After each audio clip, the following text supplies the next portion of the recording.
the American experiment, and the fear of sheepthink. One of the most dominant human tendencies is to move in herds.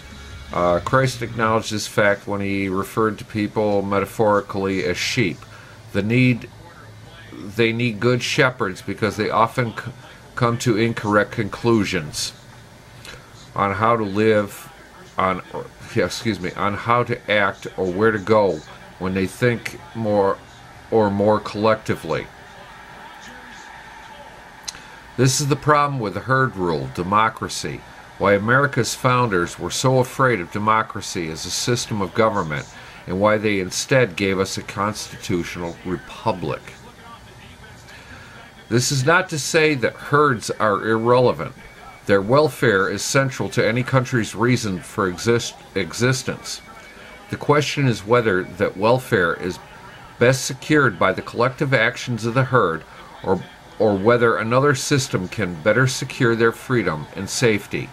And while the people certainly have a crucial role in the governance of any country, their role in America has been multiplied far beyond its constitutional and functional limits. Almost anyone who has attended America's public schools over the past 50 years has been brainwashed with a diametrically opposed view on herd rule. America is a democracy, we are taught, and a democracy is either the very best form of government or the very worst, except for all others, as Churchill so cleverly put it. Either way, we all proudly believe that democracy is the only form of government that'll work. This way of thinking is now so ingrained in our thinking that it is virtually impossible for us to move apart from the herd. America, in virtually every American's mind, is great because its democratic institutions and because of its actions on the world stage since 1898, or even before. The Spanish-American War, both World Wars, Korea, Vietnam, both Iraq wars, and the war in Afghanistan, and our many police actions around the world, we are told, have been extensions of benevolent and democratic American power. Even if they have not always turned out as we hoped, they are manifestations of inherently good American intentions to bring herd rule to bad shepherd-ruled peoples, and are thus a good thing. And the same is true of our economic policy through the establishment of the Fed, Bretton Woods, the IMF, the World Bank, and so on. The common theme through all these initiatives is Americans' federal level of involvement. None of these actions was initiated or carried out by the lower level of government. The same is true of our monetary system and monetary policy over the past 100 years. Thus, when the American people become dissatisfied with anything that's happening in America, they seek to solve the problem in a highly predictable way. They try to change, a familiar word in 2008, the federal government. And they do this in the only way open to them, by voting for one of two major parties, both of which are fundamentally herd rule oriented, and neither of which has the slightest interest in altering the federalized locus of power in America.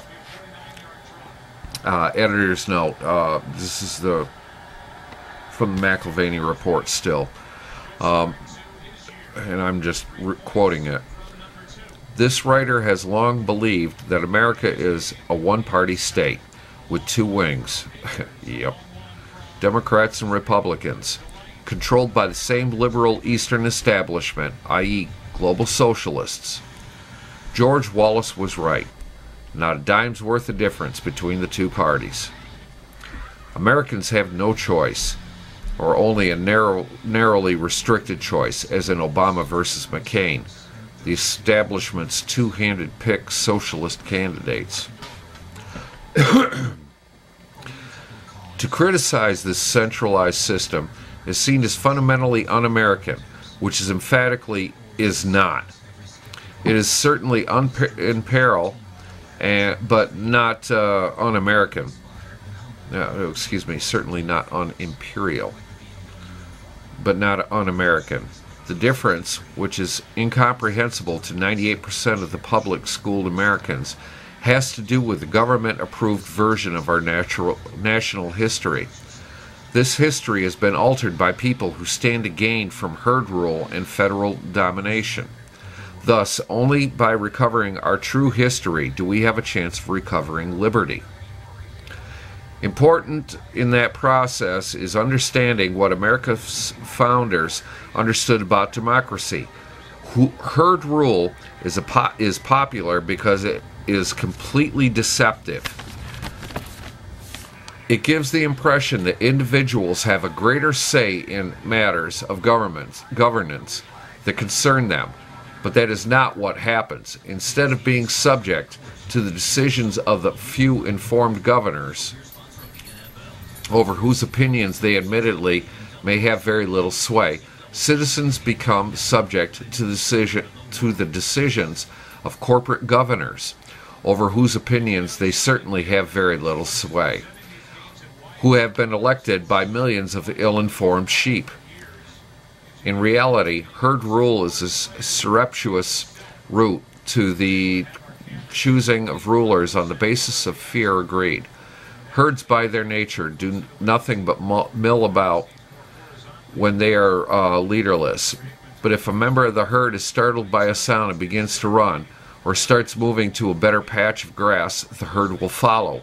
In other words, the herd is always looking for a leader, any leader, and someone who seeks to panic or bribe the herd can often trump a calm leader who advises caution and prudence.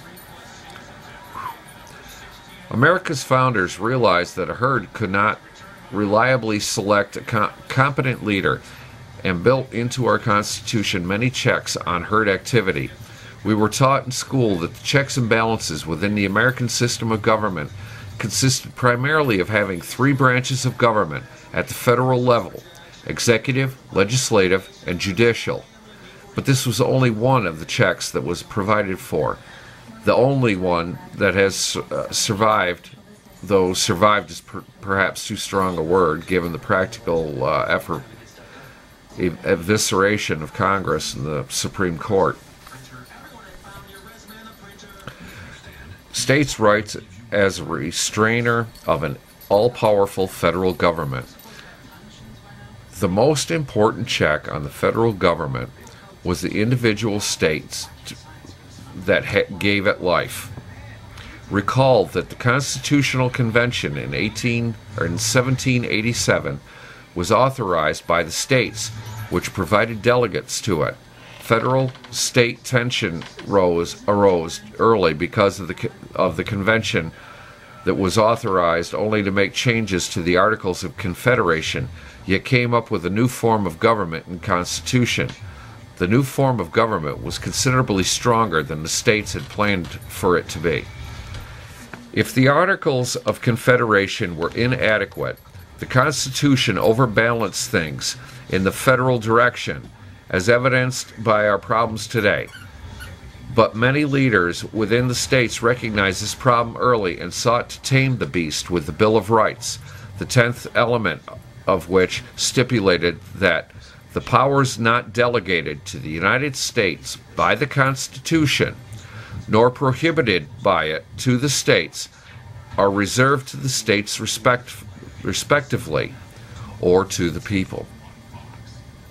Furthermore, even in the Constitution as written, there were several checks on the federal government by the states. States selected senators until this provision was amended in 1913. This provision made senators representatives of the states, not of the people, who were represented in the House of Representatives. The Electoral College, which is still nominally in effect and consists of electors from each state, elected the president, and amendments to the Constitution had to be approved by a two-thirds majority of the states. What this meant was that the only federal government officials elected directly by the people were members of the House of Representatives. All others were either elected by the states or appointed by those who were state elected, with the exception of the Supreme Court justices, who, in addition to being appointed by the state elected president and confirmed by the state selected Senate, were also subject to a confirmation vote by the House of Representatives. In short, even within the stronger than intended by the state's federal government, the states had an immense role in constraining the activities of that government. What this further meant was that both the work of governing at the state level and the electing of governing officers at the federal level was done by the people fully devoted to the business of governance. What a novel concept. Dismantling state power. However, that role has been systematically and methodically dismantled over time. Abraham Lincoln struck a huge blow against the states when he prohibited them from seceding. This effectively reversed the historical role of the states as overseers of the federal government. If the states could not choose to leave the Union, they were not sovereign entities as they had historically been considered since well before the Constitution was written. Under an equally centrist Woodrow Wilson, the states took several more crippling blows in 1913. First, the income tax was levied with the 16th Amendment, which provided the federal government with the primary fruits of all U.S. citizens' labors, and in turn provided the feds with the means to subjugate the states by offering or withholding federal funds for any given purpose. Second, senators were made subject to popular vote rather than selection by the states. And third, the Federal Reserve Act was enacted in secret toward the end of the year, which eventually placed unlimited currency creation at the federal level, thereby allowing it to vastly expand its power and reach the states and the people's the states and the people's expense. With the passage of time, the Electoral College, as a tool of the states to elect the president for every 4 years, has become mostly a formality. Electors rarely go against the popular vote in their states, though that happened in the 2000 election to widespread and vehement criticism. In many states, the electors are bound by law to reflect in their own votes the outcome of the state's popular vote. Massachusetts, Illinois, New Jersey, Hawaii, Maryland, and Washington are behind in effort to require states' electors to reflect their votes the country's popular vote, not even the votes of your own people. It's clear that this tool of the states has largely been mooted already and is targeted for even more irrelevance in the future. We'll be on with the next part. Peace.